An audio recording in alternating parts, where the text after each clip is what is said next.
अस्सलाम वालेकुम students.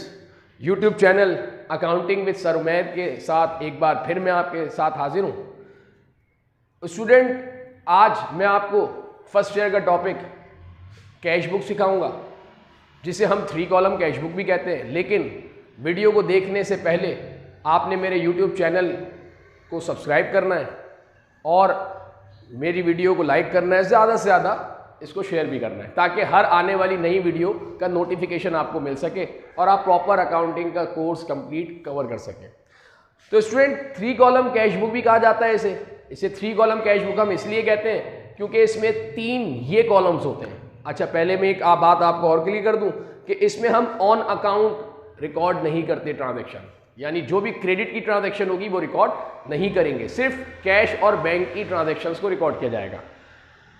Student, cash receipt होगा वो या बैंक में अमाउंट रिसीप्ट हो वो, पेमेंट साइड में भी इसी तरह कैश पे किया जाएगा वो या बैंक से पेमेंट की जाएगी वो रिकॉर्ड होगा। स्टूडेंट, यहाँ पर 3 कॉलम कैश बुक क्यों कहा जाता है ये मैं आपको क्लियर कर दूं। यहाँ पर हम पहले तो 2 साइड्स बनाएंगे, एक रिसीव साइड होगी और दूसरी पेमेंट साइड होगी। रिसीव साइड जो होगी उसमें डिस्काउंट रिसीव का कॉलम, कैश डेबिट का कॉलम, बैंक डेबिट का कॉलम होगा।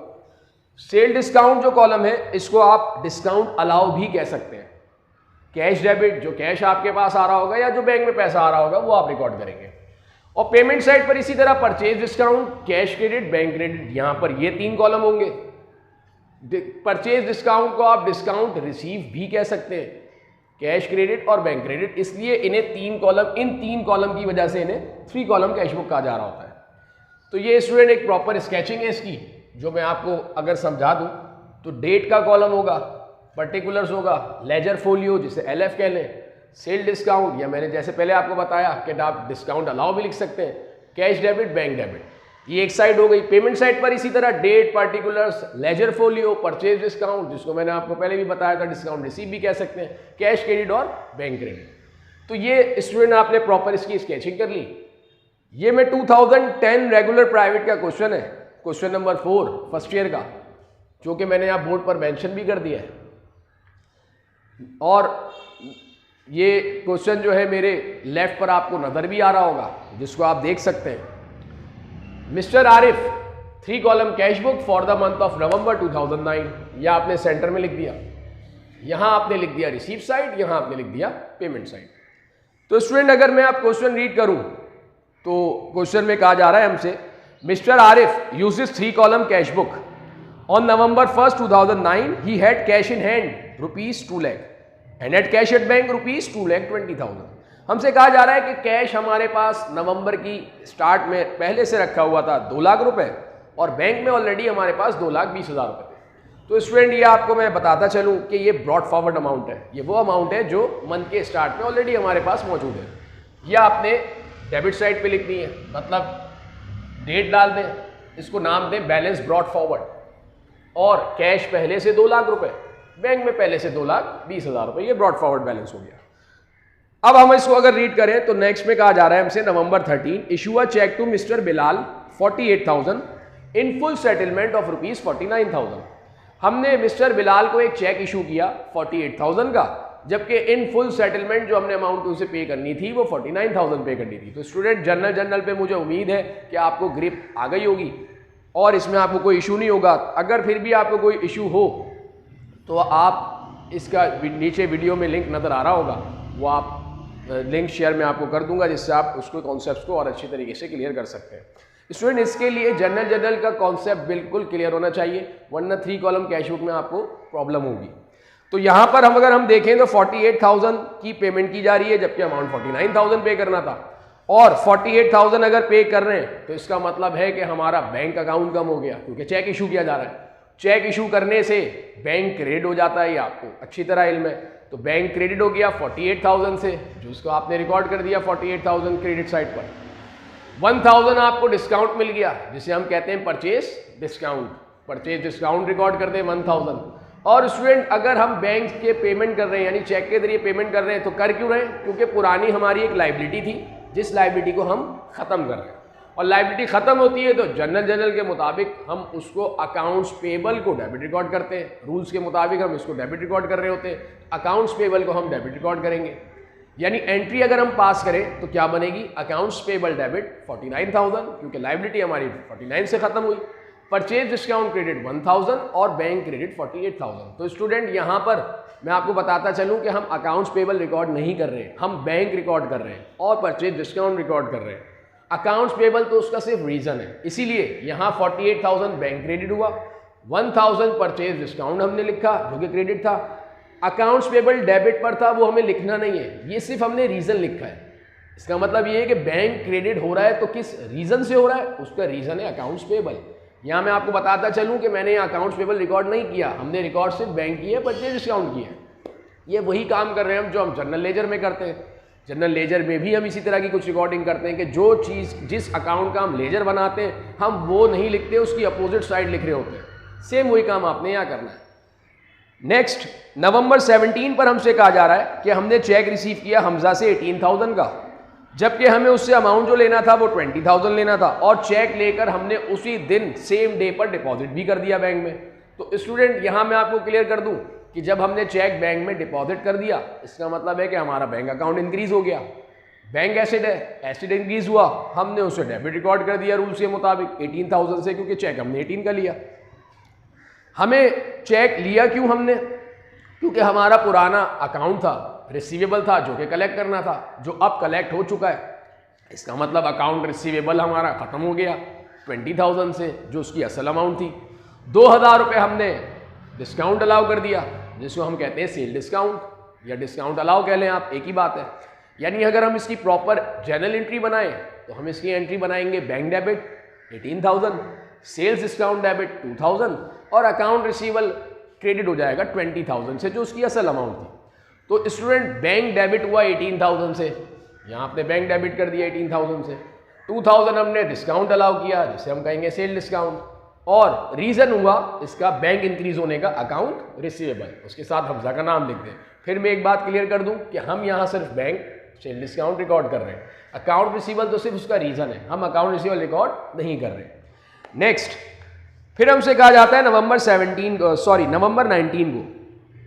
Sold merchandise on account 20,000 to mister Sadiq. हमने मिस्टर सादिक को स्टूडेंट मर्चेंडाइज सोल्ड की 20,000 की। अगर हमें इसकी एंट्री पास करें तो इसकी एंट्री हम क्या बनाएंगे, ऑन क्रेडिट सेल कर रहे हैं मतलब अकाउंट रिसीवेबल रिकॉर्ड करेंगे, एंट्री बनाएंगे हम अकाउंट रिसीवेबल डेबिट, और जब मर्चेंडाइज सेल करते हैं तो सेल्स रेवेन्यू होता है, रेवेन्यू क्रेडिट होता है इंक्रीज होकर, सेल्स को क्रेडिट करेंगे। तो स्टूडेंट एंट्री क्या बनी इसकी, अकाउंट रिसीवेबल डेबिट और सेल्स क्रेडिट। स्टूडेंट यहाँ पर ये हम रिकॉर्ड नहीं करेंगे जो कि मैंने आपको शुरू में ही बता दिया था, क्योंकि हम ऑन अकाउंट ऑन क्रेडिट का कोई काम कैश बुक में रिकॉर्ड नहीं करते, क्योंकि ना इसमें कैश रिकॉर्ड हुआ इस एंट्री में, ना इसमें बैंक रिकॉर्ड हुआ, और हम कैश बुक में कैश और बैंक के अलावा कोई रिकॉर्ड अकाउंट नहीं करते, इसको हम लीव कर देंगे, छोड़ देंगे। Next November 29 withdrew cash from bank for office use. Office use के लिए स्टूडेंट हमने 20,000 अमाउंट विड्रू किया। यहाँ मैं आपको क्लियर कर दूं कि ऑफिस यूज के लिए जब आप अमाउंट निकालें तो आप उसे ड्राइंग नहीं कहेंगे, ड्राइंग सिर्फ वो अकाउंट होता है जो हम पर्सनल यूज के लिए इस्तेमाल करें।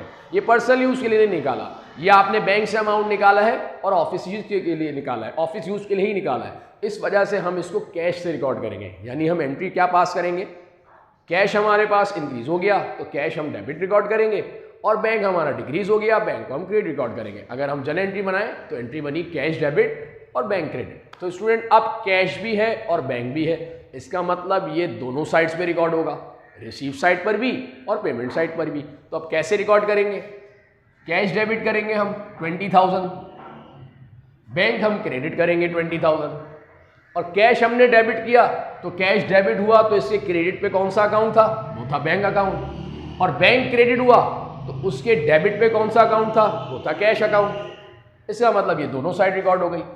अच्छा, अब जब दोनों साइड अकाउंट रिकॉर्ड होंगे तो इस एंट्री को हम कॉन्ट्रा एंट्री भी कहते हैं। कॉन्ट्रा एंट्री वो होती है जो दोनों साइड रिकॉर्ड हो, डेबिट साइड भी और क्रेडिट साइड भी। तो जहां पर भी बैंक और कैश एक दूसरे के अपोजिट हो उसे हम कॉन्ट्रा एंट्री कहते हैं। तो यहां पर आप सी लिखते हैं, सी मीन्स कॉन्ट्रा। अब यहां पर ये कैश डेबिट हुआ तो रीजन बैंक हो गया, बैंक क्रेडिट हुआ तो रीजन कैश हो गया। नेक्स्ट ट्रांजेक्शन में नवंबर 30 पे हमसे कहा जा रहा है पेड सैलरी बाय चेक ₹5,000। हमने सैलरीज पे की 5,000 चेक के जरिए।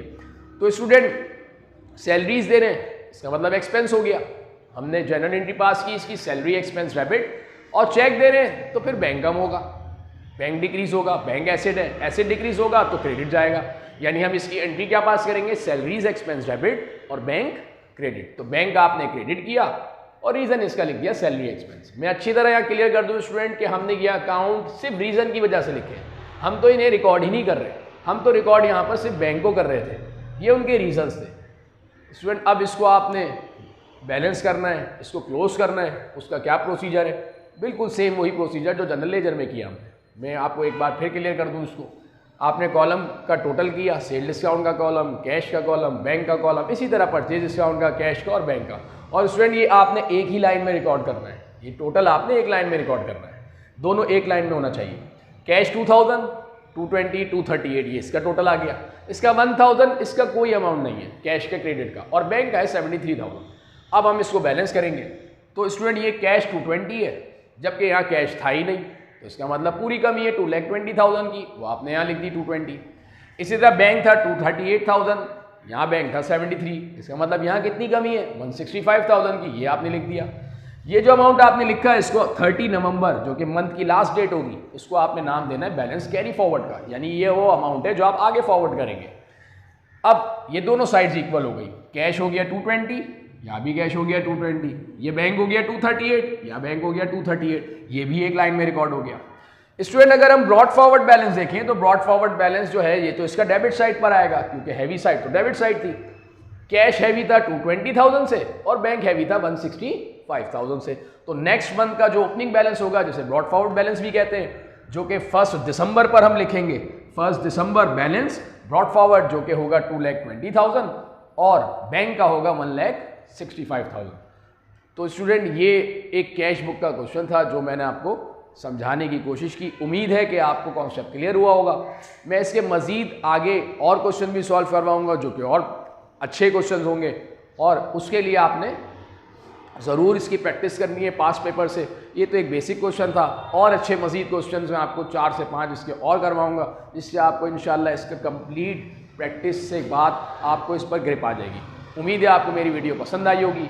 नेक्स्ट वीडियो तक के लिए मैं आपसे इजाज़त चाहता हूँ। एक बार फिर मैं आपसे कहूँगा कि मेरे वीडियो को ज़रूर, मेरे चैनल को ज़रूर आपने सब्सक्राइब करना है, वीडियो को लाइक करना है और ज़्यादा से ज़्यादा शेयर करना है। नेक्स्ट वीडियो तक के लिए मैं आपसे इजाज़त चाहता हूँ। जब तक के लिए अल्लाह हाफ़िज़।